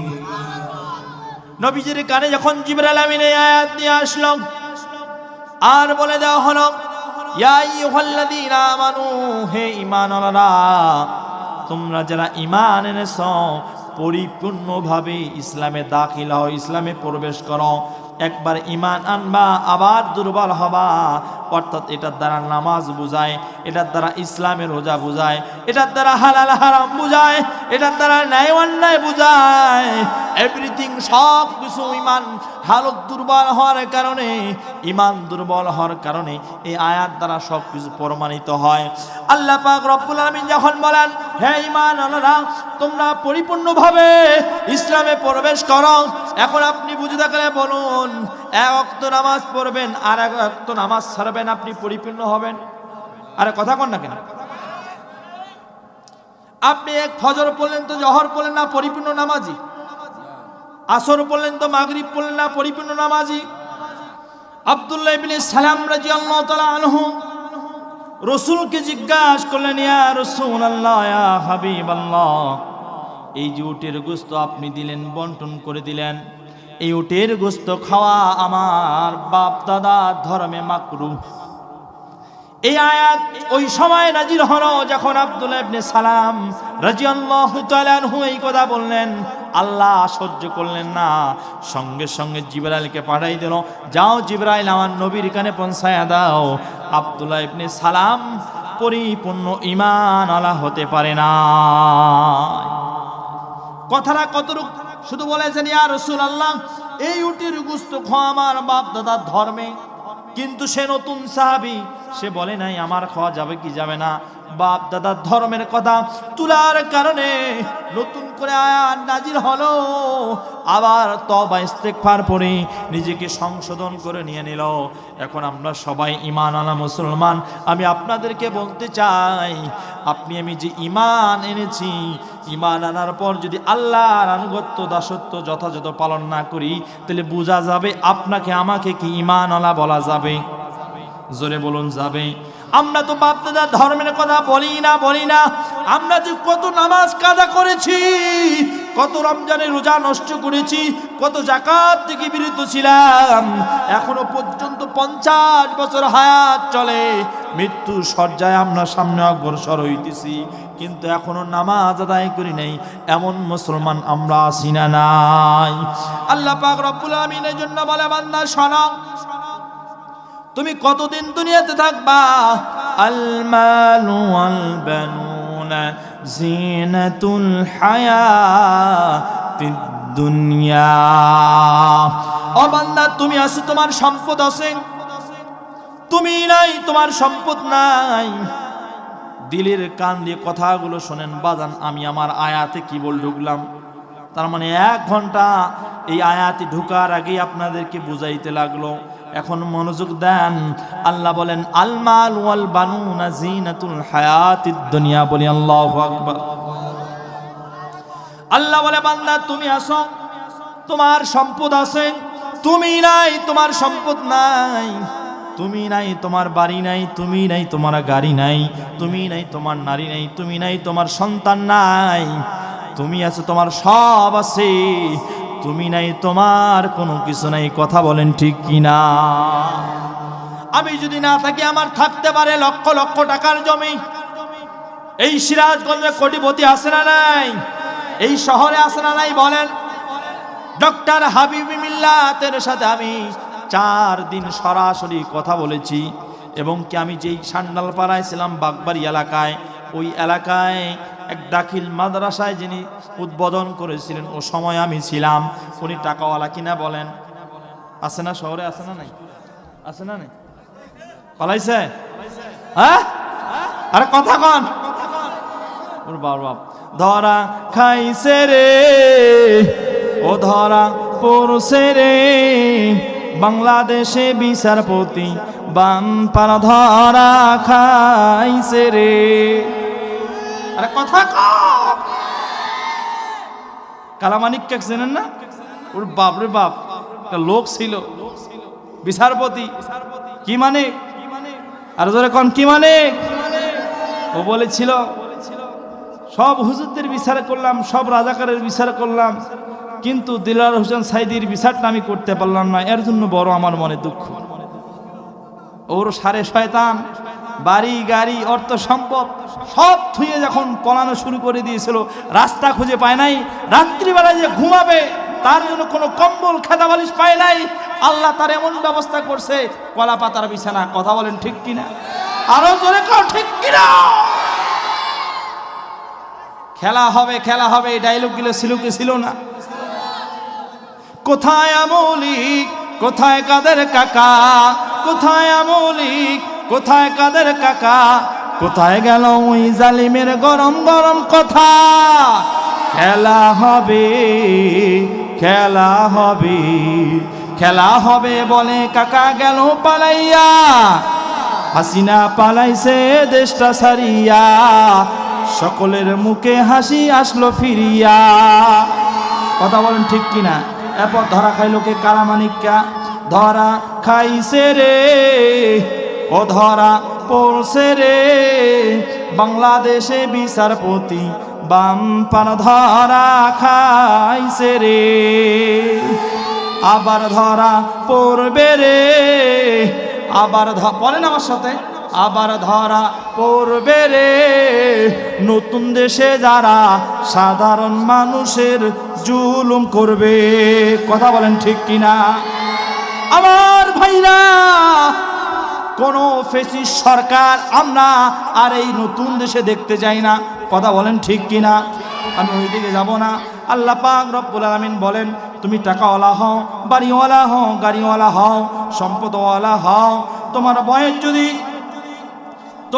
বয়স যদি 50 বছর হয়, 60 বছর হয়, 70 বছর হয়, এই দুনিয়া ছেড়ে তোমাকে যাওয়া লাগবে কি লাগবে না? জোরে বলুন, লাগবে কি লাগবে না? আমার বন্ধুগণ, মৃত্যু আপনার আমার সামনে হাজির হবে। আপনি আমি যেখানেই যাই না কেন, যদি লোহার ঘর বানাই, ওই জায়গাও কিন্তু মৃত্যু পাকড়াও করবে কি করবে না? আইনামা তাকুনু ইউদরিকুমুল মাউত ওয়ালাউ কুনতুম ফি বুরুজিম মুশাইয়াদা। বলি আল্লাহু আকবার। বান্দা, পৃথিবীর মধ্যে যদি কাচের ঘর বানায় লুকায় থাকো, লোহার ঘর বানায় লুকায় থাকো, বান্দা শোনো শোনো, ওই জায়গাও মালাকুল মাউত তোমার কাছে সাক্ষাৎ করবে। ওতে বান্দা মৃত্যু থেকে পলায়ন করতে পারবে না। তোমার বাড়ি আছে, তোমার গাড়ি আছে, সম্পদ আছে, সব ছেড়ে যেদিন তুমি বিদায় নিবা, এই সিরাজগঞ্জ শহরের মধ্যে কেবলমাত্র তোমার 1400 থেকে 1500 টাকা বরাদ্দ দাফনের কাফন, এর অতিরিক্ত একটা টাকাও তোমার আত্মীয় স্বজন তোমার পিছনে ব্যয় করবে না। কথা বলেন ঠিক কিনা? আমার বন্ধুরা, মানুষ মারা গেলে কত টাকা মানুষের পিছনে ব্যয় হয়? জোরে বলুন, কত টাকা? একজন মরা মানুষের পিছনে কত টাকা ব্যয় হয়? কাপড় কিনেন না? সর্বোচ্চ দামি কাপড় যদি কিনেন 2000-এর মধ্যে 2100 যাবে না?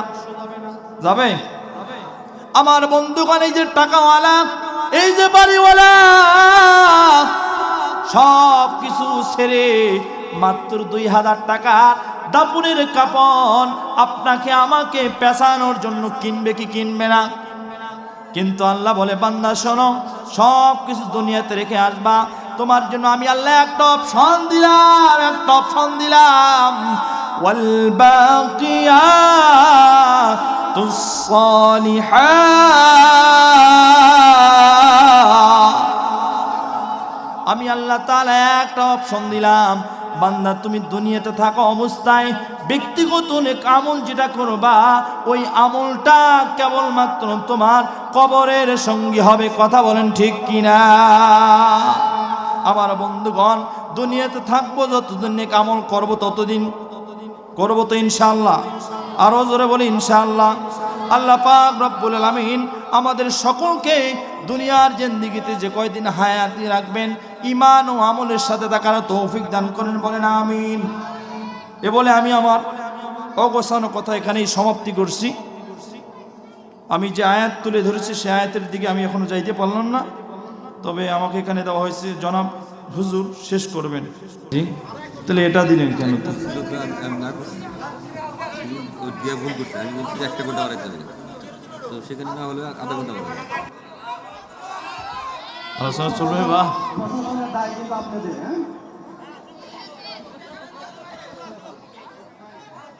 প্রশাসন। আমি একটা কথা বলি আপনাদের, শোনেন। প্রশাসন এখন আইন সকলের জন্য সমান, এ কথা মিথ্যা। কথা বলেন ঠিক কিনা? ক্ষমতা যার, আইন তার। কথা বলেন ঠিক কিনা? আপনি আমি যখন বাংলাদেশে একটা আইডি কার্ড বানাতে যাব, আপনার আমার এরকম হাজার হাজার পায়ের জোতা খরচ করা লাগে, তাও একটা আইডেন্টি কার্ড তৈরি হয় না। আমরা দেখেছি আমাদের চর্মচোখ দিয়ে অনলাইনে, ফেসবুকে, ইউটিউবে, যার টাকা আছে 1 ঘন্টার ভিতর বাংলাদেশের নতুন নাগরিকত্ব হয়ে বাংলাদেশ আইডেন্টি কার্ড তৈরি করেছে। কথা বলেন ঠিক কিনা? আমরা মানি না প্রশাসন। কিসের প্রশাসন? যেই প্রশাসন গরিবের হতে পারে না, যেই প্রশাসন দরিদ্র হতে পারে না, যেই প্রশাসন টাকার কাছে বিক্রি, ওই প্রশাসনকে আমরা মানি না। কিসের প্রশাসন? এখন আওয়ামী লীগের দালাল আছে। কথা বলো ঠিক কিনা? আমার ভাইরা, ওয়াজ শোনাবো। মুফতি সাহেব আসছে, আমার বন্ধু বড়, কিন্তু ফজরের নামাজ পড়বেন তো সবাই ইনশাল্লাহ। আমি কিন্তু বাবা আজকে আপনাদের এই মসজিদে থাকবো, আমি দেখবো কারা কারা আপনারা মসজিদে আসবেন ইনশাল্লাহ। বলছেন না? এ বাবা, আমরা মুসলমান, নামাজ পড়া দরকার আছে না নাই? আছে না নাই? জোরে বলুন, আছে না নাই? সিরাজগঞ্জের মানুষ কোনো বেদিনকে ভয় করে না, কাফের মুশরিকদের ভয় করে না। মুসলমান আমরা ভয় করি কারে? আরো চিল্লায় বলতে হবে কারে? আমরা কাউকে ভয় করি না। আল্লাহ যেখানে বলেছেন ওয়ালা খাউফুন আলাইহিম ওয়ালা হুম ইয়াহজানুন, ঈমানওয়ালাদের ভয়ও নাই, চিন্তা নাই। কথা বলেন ঠিক কিনা? আমার বন্ধুগণ, আমি বেশি আলোচনা করব না এই পয়েন্টের উপর। আমি কোনো রাজনীতির কথা বলতেছি? কথা বলেন ভাব। কোনো দলীয় কথা বলতেছি? কথা বলতেছি কার থেকে? আমার জবান থেকে কি একটা কোরআনের আয়াত ছাড়া ভিন্ন কথা শুনছেন? হাসিনের কথা, খালেদাবুর কথা? বরঞ্চ মান ইয়াশফা শাফাআতান হাসানাতান ইয়াকুল লাহু নাসীবুম মিনহা ওয়া মান ইয়াশফা শাফাআতান সাইয়্যাতান ইয়াকুল লাহু কিফলুম মিনহা ওয়া কানা আল্লাহু আলা কুল্লি শাইইন মুকিতা। আমাদের দেশনেত্রী, আপসহীন নেত্রী, যিনি বিদায় নিয়ে কবরে চলে গেছেন। ভাই এদিকে তাকান। আপসহীন নেত্রী 30 তারিখে বিদায় নিল না? কথা বলেন। ওলামা একরামদের সাথে যেই আচার ব্যবহার করেছে, ওলামা একরামের পক্ষ থেকেছে, ওলামা একরাম তাকে স্বাগতম জানিয়েছে, তার জন্য দোয়া করেছে। কথা বলেন ঠিক কিনা? আরো যারা বলেন ঠিক কিনা? ডক্টর মিজানুর রহমান আজহারি, তার মতো দামি লোক, তার মতো সম্মানী লোক, তার দাফনের কফিন ঘাড়ে রেখেছিল। কথা বলেন ঠিক কিনা? অতএব যেই নেতা আলেমদের সম্মান করে, যেই নেতা ইসলামকে সম্মান করে, ওই নেতার জন্য ইসলাম প্রিয় মানুষ সবাই দোয়া করে। কথা বলেন ঠিক কিনা? আমরা ওই সমস্ত প্রশাসনের জন্য দোয়া করব যেই প্রশাসন কোরআনের পক্ষে। আমরা এখানে মুসলমান না ভাই? তা আমার ভাইরা, যাই হোক, আমি যে আয়াত তুলে ধরেছি সেই আয়াতের দিকে যাই, একটু খেয়াল করেন। আপনি আমি ছিলাম না বাপ, আসি, থাকবো না, কবরে চলে যাব, কি নিয়ে যাব ওটাই আমরা ভাবি। একটু কি নিয়ে যাব কবরে? ভাবা দরকার আছে না নাই? আমার বন্ধুগণ গভীর মনোযোগ। আল্লাহ সুবহানাহু ওয়া তাআলা জানিয়ে দেয়, বান্দা তুমি আছো, তোমার সম্পদ আছে, তুমি নাই, তোমার সম্পদ নাই। তুমি যেদিন মৃত্যুবরণ করবা, তোমার নিকটাত্মীয় তোমার থেকে আলাদা হবে। তুমি যার সাথে 40 বছর 50 বছর ঘর সংসার করেছ, তোমার আপন স্ত্রী তোমার থেকে আলাদা হবে। হবে কি হবে না? আরো জোরে বলুন, হবে কি হবে না? আমার বন্ধুরা, যেদিন আমি মৃত্যুবরণ করব, সর্বপ্রথম আমার কি করানো হবে? ইয়া জাজারনানি মিন মালাবিসি, সর্বপ্রথম আমার শরীর থেকে এই দামি দামি পোশাকগুলো খুলে ফেলবে। সত্য না মিথ্যা? মানুষ মারা গেলে তার শরীর দিয়ে কাপড়গুলো খোলানো হয় কি হয় না? এমপি হোক, মন্ত্রী হোক, প্রেসিডেন্ট হোক, যেই কাপড় নেই মৃত্যুবরণ করে, এমন চর্ম চোখ দিয়ে আমরা দেখি নাই, ওই পরনের কাপড় দিয়ে তাকে দাফন কাফন করা হয়। আছে ইয়া জাজারনানি মিন মালাবিসি, যেদিন আপনি আমি মৃত্যুবরণ করব, আপনার আমার নিকটাত্মীয়রা সবাই আপনার আমার শরীর থেকে দামি দামি পোশাকগুলো খোলায়া আপনাকে আমাকে উলঙ্গ করবে। কথা বলুন ঠিক কিনা? এরপরে 2 নাম্বার কি করবে তারা? ইয়াগসিলুনানি, 2 নাম্বার আমাকে উলঙ্গ করে গোসল করাবে। আমার বন্ধুগণ, এই যে দামি দামি বাড়ি গাড়ি অর্থ সম্পদ থুইয়া আমারে যেদিন শেষ বিদায় দিবে, শেষ বিদায়ের গোসলটা আমি করতে পারবো না। যেদিন আমি দুনিয়াতে আসছি রে মুসলমান, ওই দিন আপনি আমি কিন্তু নিজের গোসল নিজে করতে পারি নাই। নতুন মেহমান আসছি, নতুন মানুষ আমারে গোসল করাই দিয়েছে। যেদিন আপনি আমি বিদায় নিয়ে অন্ধকার কবরে চলে যাব, মৃত্যুর শেষ গোসলটাও বাজান আপনি আমি কিন্তু করতে পারবো না। 2 নাম্বার, আমার নিকটাত্মীয়রা মসজিদের মুয়াজ্জিন চলে যাবে, মসজিদের ইমাম আমার বাড়ি থেকে হাজির হবে। আরে মুসলমান, আমাকে কি করবে? ইয়াগসিলুনানি, আমাকে গোসল করানো হবে। 2 নাম্বার কাজ যখন শেষ হবে, 3 নাম্বার ইয়াকফিনুনানি, আমাকে দাফনের কাফন পরানো হবে।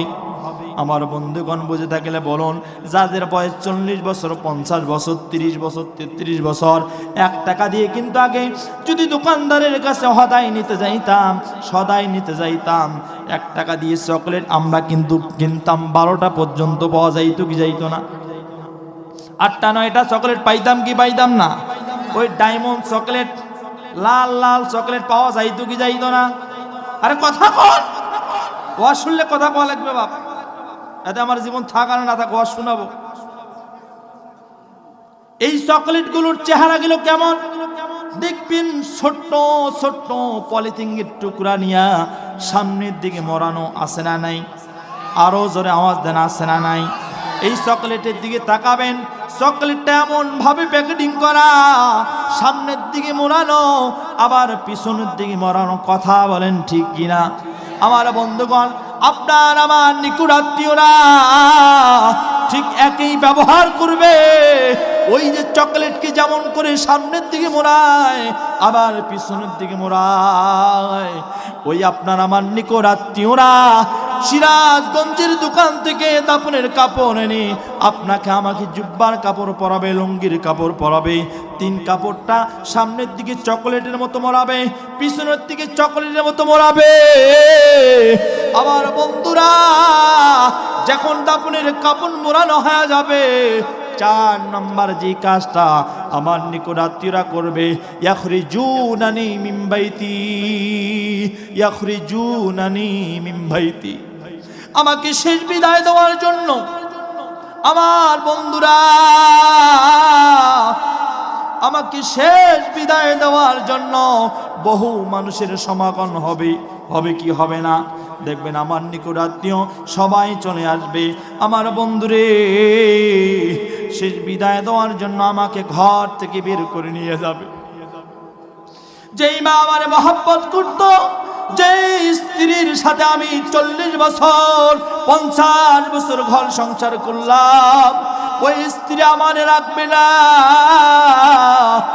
ওই মা আমারে ডাকবে না, ওই ভাই আমারে ডাকবে না, আমার বন্ধু আমার বান্ধব কেউ আমারে আর ডাকবে না। এমন একটা গাড়ি আপনার আমার বাড়ির সামনে হাজির হবে বাজান, যেই গাড়ির ড্রাইভার 4 জন। জোরে বলেন কয়জন? এই গাড়িটা হবে, ওই গাড়ির ড্রাইভার 4 জন। গাড়ির নাই চাকা, গাড়ির নাই তেল পাম্প, গাড়ির নাই ইঞ্জিন। কথা বলেন ঠিক কিনা? আমার বন্ধুগণ, সামনে 2 জন ড্রাইভার, পিছনে 2 জন ড্রাইভার। ইয়াখরিজুনানি মিন বাইতি, ঘর থেকে বের করে ওই গাড়ির উপরে আমারে চড়াইয়া আস্তে আস্তে আস্তে আস্তে করে কবরস্থানের দিকে নিয়ে যাবে। এমন একটা জায়গা এবং এই দুনিয়াতে আপনি আমি আছি, এই শীতকালীন সময় রাত্রিবেলায় ঘুমাইতে গেলে পাতলা খাতা যদি আমার পায়ে লাগে আমার ঘুম ভেঙে যায়। যদি একটি বিদেশি কম্বল আমার শরীরে থাকে, সুন্দর ওম ধরে, গরম লাগে, ঘুম আরাম হয়। আর এমন একটা জগতে আমার নিকটাত্মীয়রা রেখে আসবে যে জায়গায় কোনো বিছানা নাই, যে জায়গায় কোনো বালিশ নাই। আমার বন্ধুরে, যদি গরম লাগে রাত্রিবেলায় ফ্যান চালু করে দিই, আর এমন কবর, ওই কবরে কোনো বিছানা নাই, কোনো লাইট নাই, কোনো ফ্যান নাই, কোনো জ্বালানা নাই। আমার বন্ধু, আমার নিকটাত্মীয়রা সে আজ একটা দোয়া পড়বি, বিসমিল্লাহি ওয়া আলা মিল্লাতি রাসূলিল্লাহ। এই সর্বশেষ দোয়া পড়ে যখন আমার কবরে নামাবে, এরপর থেকে সবাই একটা দোয়া পড়ে, বিসমিল্লাহির রহমানির রহিম, মিনহা খলাকনাকুম ওয়া ফিহা নুঈদুকুম ওয়া মিনহা নুখরিজুকুম তারাতান উখরা। এরপর মাটি দেওয়ার পর যার যার মতো বাড়িতে চলে যাবে। আমার বন্ধু, আপনি আমি চিন্তা করি, ওই কবরে মা পাইলাম না, ওই কবরে বাবা পাইলাম না, ওই কবরে আমার সন্তান পাইলাম না, ওই কবরে স্ত্রী পাইলাম না, একটু আলো পাইলাম না, বাতাস পাইলাম না। আল্লাহ বলে, বান্দা কেউ তোমার সাথে যাবে না, বান্দারে একটা জিনিস তোমার সাথে যাবে, ওয়াল বাকিয়াতুস সালিহাত। কেবলমাত্র বান্দা দুনিয়ার থাকা অবস্থায় তুমি যে আমল করবা, ওই আমলটা কেবল তোমার কবরে যাবে। চিন্তা করেন, কোনো কিছু কবরে নিয়ে যাইতে পারবো না, নামাজ পড়তেছি না, হেলায় ধুলায় কাটাই দিচ্ছি। আমার বন্ধুগণ, যদি নামাজ না পড়ি, বেঈমান হয়ে যদি মৃত্যুবরণ করি, আল্লাহ পাক সুন্দর করে বলেন, ইন্না জাহান্নামা কানাত মিরসাদা। জাহান্নাম উৎপেতে বসে আছে কাদের জন্য? লিত্তাগিনা মাআবা, যারা সীমা লঙ্ঘনকারী। সীমা লঙ্ঘনকারী কারা বলেন? নামাজ আদায় না করলে সীমা লঙ্ঘনকারী হব কি হব না? কোরআন বিরোধী হলে সীমা লঙ্ঘনকারী হব কি হব না? আরে কথা কন বা, রসুলের তরিকা মতো না চললে সীমা লঙ্ঘনকারী হব কি হব না? আল্লাহ বলে, ও সীমা লঙ্ঘনকারী শোনো, ভালো করে শোনো, ইন্না জাহান্নামা কানাত মিরসাদা। জাহান্নাম উৎপেতে বসে আছে। বেঈমান হয়ে কবরে যাবা তো জাহান্নাম উৎপেতে বসে আছে, গেলে তোমাকে পাকড়াও করে ধরবে, কোনো রক্ষা নাই। লিত্তাগিনা মাআবা, সীমা লঙ্ঘনকারীরাই কেবলমাত্র জাহান্নামে যাবে। আর এদের থাকার স্থান কয়দিন? 1 দিন, 2 দিন, 3 দিন, এমনটা নয়। লাবিসিনা ফিহা আহকাবা, সেখানে তারা শতাব্দীর পর শতাব্দী থাকবে, কত বছর যে কেটে যাবে এর কোনো হিসাব মিলাতে পারবে না। আমার বন্ধুরা, সেখানে কত বছর যে থাকা লাগবে। আল্লাহ পাক রব্বুল আলামিন বলেন, এই জাহান্নামটা এত ভয়ানক, এত ভয়ানক। এই জাহান্নামে যখন সীমালঙ্ঘনকারীরা থাকবে, আমার বন্ধু গভীর মনোযোগ, সীমালঙ্ঘনকারীদের যখন জাহান্নামের আগুন পড়বে, আমাদের গ্রামের ভিতর দেখা যায় গোবরের লাকড়ি বানায় কি বানায় না? বানায় না? দেখা যাবে, দেখেন শহরমুখী কিছু মহিলা আছে, কেতন মার্কা মহিলা, ও শহরের দোয়ালে লাগা যায় গোবর। আসে না নাই বাপ? দেখা যায় কারেন্টের পোলের মধ্যে লাগায় দেয়, আবার চাটির মধ্যে লাগায় দেয়। এখানে না থাকতে পারে, কিন্তু বিভিন্ন জেলায় আছে। এই গোবরের লাকড়ি বানায়। আপনাদের কাছে আমি জানতে চাই, এই লাকড়িটা কি একবারে দাও দাও করে জ্বলে না আস্তে আস্তে জ্বলে? জোরে বলুন, আস্তে আস্তে জ্বলে কি জ্বলে না? আল্লাহ পাক রব্বুল আলামিন এই সীমালঙ্ঘনকারীদের চামড়া এত মোটা করে বানায় দিবে, জাহান্নামের আগুন পুড়তে পুড়তে পুড়তে পুড়তে যখন কলিজা পর্যন্ত জাহান্নামের আগুন চলে আসবে। আমার বন্ধুরা, এই জাহান্নামের আগুন যখন কলিজা পর্যন্ত পুড়ে ফেলবে, আল্লাহর কাছে বলবে, আল্লাহ লা ইয়াযুকুনা ফিহা বারদান ওয়ালা শারাবা। আল্লাহর কাছে আবদার করবে, আল্লাহ লা ইয়াযুকুনা ফিহা বারদান ওয়ালা শারাবা ইল্লা হামিমান ওয়া গাসসাকা। আল্লাহর কাছে যখন আবদার করবে, আল্লাহ এই জাহান্নামের আগুনে জ্বলতে জ্বলতে কলিজাগুলো পুড়ে ছারখার হয়ে যায়, আল্লাহ গলা শুকায় যায়, ও মালিক একটু ঠান্ডা পানির ব্যবস্থা করে দাও না। আল্লাহ ডাক দেয়া বলবে, ও সীমালঙ্ঘনকারী শোন, ভালো করে শোন, আমি আল্লাহ তাআলা তোরে অনেক নেয়ামত খাওয়াইছি। আল্লাহ কি নিয়ামতে রাখছে কি রাখে নাই? আমার বন্ধুরা, আল্লাহ বলবে, ও সীমালঙ্ঘনকারী, তোরে অনেক নিয়ামত দিয়া রাখলাম। গরমকালীন সময় আমি আল্লাহ তাআলা টিউবওয়েলের পানি তোর জন্য ঠান্ডা বানাইলাম। সুবহানাল্লাহ বলবেন, জোরে বলুন। গরমের সময় টিউবওয়েলের পানি যিনি ঠান্ডা করে দেয় তিনি কে? আর বর্তমান শীতকালীন সময় টিউবওয়েলের পানি যিনি গরম বানা দেয় তিনি কে? আমার আল্লাহ ডাক দে বলে, সীমালঙ্ঘনকারী শোনো, আমি আল্লাহ তাআলা তোর অনেক নিয়ামত খাওয়াইছিলাম। গরমের সময় টিউবওয়েলের পানি তোর জন্য ঠান্ডা বানায় দিয়েছিলাম। আবার শীতকালীন সময় ও সীমালঙ্ঘনকারী, আমি আল্লাহ দয়া দিয়া মায়া দিয়া কুদরতের মাধ্যম দিয়া টিউবওয়েলের পানি আমি আল্লাহ শীতকালীন সময় তোমার জন্য গরম করে দিয়েই বলি সুবহানাল্লাহ। আজকে এই জাহান্নামে তোমার জন্য কোনো ঠান্ডা পানির ব্যবস্থা নাই, তবে হ্যাঁ আমি আল্লাহ দুইটা জিনিস এই জাহান্নামে তোমার জন্য বরাদ্দ করেছি। জোরে বলুন কয়টা? আরো জোরে বলুন কয়টা? আমার বন্ধুগণ, আল্লাহ বলে, অনাফরমান, তোর জন্য দুইটা আমি বরাদ্দ করলাম। এক নম্বর হলো টকবকে ফুটন্ত গরম পানি, বলি নাউজুবিল্লাহ। এক নম্বর হলো টকবকে ফুটন্ত গরম পানি। দুই নম্বর হলো নাফরমান, তোর জন্য আমি আল্লাহ তাআলা বরাদ্দ করে রাখছি পুত জাতীয় খাবার, বলি নাউজুবিল্লাহ। আমার বন্ধুগণ, এই ফুটন্ত পানি যখন খাওয়ানো হবে, গলা দিয়ে যখন ফুটন্ত পানিগুলো প্রবেশ করানো হবে, কলিজাগুলো নারী ভুরি সব কিছু গলে গলে পিছনে রাস্তা দিয়ে বেরিয়ে আসবে। আমার আল্লাহ আবার ফেরেশতাকে বলে, ফেরেশতা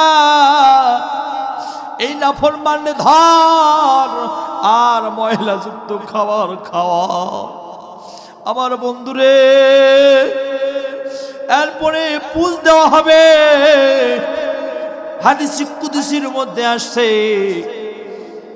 জাহান্নামে যেই পুষগুলো জাহান্নামীদের খাওয়ানো হবে, আল্লাহর হাবিব বলেন ওই পুষ যদি এক বালতি পরিমাণ দুনিয়ার বুকে কোথাও রাখা হয়, ওই পুষের দুর্গন্ধে সারা পৃথিবীর মানুষ মৃত্যুবরণ করবে। এত দুর্গন্ধ, এত বিষাক্ত পুষ। আমার বন্ধুগণ, যদি জাহান্নামে যে ওই ফুটন্ত গরম পানি খাইতে চান, যদি পুষ খাইতে চান, আপনাকে নামাজ পড়া লাগবে না, আপনাকে রোজা রাখা লাগবে না, আল্লাহর আনুগত্য করা লাগবে না। আপনারা বলেন জাহান্নামে যাবেন যারা যারা, হাত তোলেন তারা তারা। জাহান্নামে কেউ তো যাইতে চান। জান্নাতে যাবেন যারা যারা, হাত তোলেন তারা তারা। আল্লাহ সকলকে কবুল করেন, বলেন আমিন। হাত নামান। আচ্ছা বাপ, আপনারা জান্নাতে যাইতে চাইলেন কেন? আমি এই আপনাদের কাছে না প্রশ্ন করে উত্তর দিবেন, দিয়ে শেষ করব, কালেকশনের দিকে চলে যাবেন ইনশাআল্লাহ। জান্নাতে কেন যাইতে চাইলেন বাপ? জান্নাতে আছে কি? হ্যাঁ, আপনারা বুঝলেন কেমনে যে শান্তি আছে? আর আপনারা যে বললেন জাহান্নামে যাব না, কেন যাবেন না? এই যে জানেন বোঝেন, জানেন বোঝেন, যদি না মানেন, এ বাপ আপনার আমার থেকে বিশাল বড় জ্ঞানের অধিকারী ছিল আবু জাহেল। কথা বল, দেখেন তো, যে কথা বলবে না বুঝিনি, আবু জাহেলের নাতি পুতি বসে আছে। আপনার আমার থেকে অনেক অনেক অধিক জ্ঞান যার ছিল, যাকে আল্লাহ দিয়েছিল, যার নামে লকাব ছিল আবুল হেকাম, জ্ঞানের পিতা। এত জ্ঞান, আধ্যাত্মিক জ্ঞান আল্লাহ তাআলা দিয়েছিল। জ্ঞান থাকার কারণে আমলে পরিণত করে নাই, মানে নাই, নাম মানার কারণে নামের লকাব আল্লাহ আবার উল্টি দিছে। আল্লাহ ইজ্জত দেওয়ার মালিক কিনা? ইজ্জত দেওয়ার মালিক কে? সম্মান দেওয়ার মালিক কে? সম্মান ছিনে নেওয়ার মালিক কে? শুরুতে আল্লাহ সম্মান দিল, ইজ্জত দিল, সব কিছু বাড়িয়ে দিল, কিন্তু পরে না মানার কারণে ছিনে নিল কে? আল্লাহ তাআলা। এখন আপনারা জানেন বোঝেন, মানলে জান্নাত, না মানলে, আরে কথা কন, মানলে জান্নাত, না মানলে তা বাপ। আপনারা যে মানেন না, না মানিয়ে কেন জান্নাতে যাইতে চান? আমার এটা বুঝে আসে না। আমরা নামাজ পড়তেছি, তারপরে আল্লাহর কাছে দোয়া করতেছি, আল্লাযীনা ইয়াকুলুনা রাব্বানা ইন্নানা আমান্না ফাগফির লানা যুনুবানা ওয়া কিনা আযাবান নার। আল্লাহর কাছে আমরা দোয়া করতেছি, বাপ আল্লাহ আমি ঈমান আনলাম আপনার উপর, আপনি আমাকে মাফ করেন, আল্লাহ আপনি আমাকে জাহান্নাম থেকে বাঁচান। এখন আপনি যে জানেন নামাজ পড়েন না বাপ, কেমনে আল্লাহ আপনারে বাঁচাবে? বাঁচাবে কেমনে? হ্যাঁ বাবা, ওই একটা কথা আছে আমাদের গ্রাম্য ভাষাকে, হাঁস করলে হল দিয়ে ছোঁয়া হয় না, শখ করলে সব কিছু হয় না। আপনি যদি বসে থাকেন সিরাজগঞ্জে আর ভাবেন আমি ঢাকায় গেলাম, শখ পূরণ হবে? বলেন হবে? বাপ জান্নাতে যেতে গেলে আল্লাহর কাছে দুইটা জিনিস লাগবে। কয়টা জিনিস? ঈমান আর আমল। ঈমান, আরো বলুন, ঈমান আর আমল। আমলবিহীন কেউ জান্নাতে যেতে পারবেন না। অত বহুত ইসালি বয়ান শুনেছেন, আল্লাহ দয়া করে মায়া করে দিতে পারে, তো আল্লাহ তো দয়া করে মায়া করেই জান্নাতে দিবি। কি কথা বলেন, ঠিক না? আপনার আবার উল্টা যুক্তি কেন আমরা শুনবো? তাহলে নামাজের কথা যে আল্লাহ 82 বার বলছে, এটা ফকা। ও ছাতা বুঝাও আমারে, 82 বার যে নামাজের কথা বলেছেন, সূরা রদে নামাজ কায়েম, নামাজ প্রতিষ্ঠা করার কথা বলেছেন, তাহলে এগুলো আল্লাহর দরকার কি ছিল? মানে আপনিই বুঝেন বেশি আর আল্লাহ আমাদের বুঝাইতেছে কম, নাকি? নাউজুবিল্লাহ। আমার ভাইরা, আসুন আমাদের বুঝ, আমাদের মাইন্ড সেটআপগুলো আমরা ঠিক করে নেই। আপনি আমি দুনিয়াতে ছিলাম না, আসি, থাকবো না, কথা যেমন সত্য, আমল না থাকলে জাহান্নামে যাওয়া লাগবে, কথা সত্য।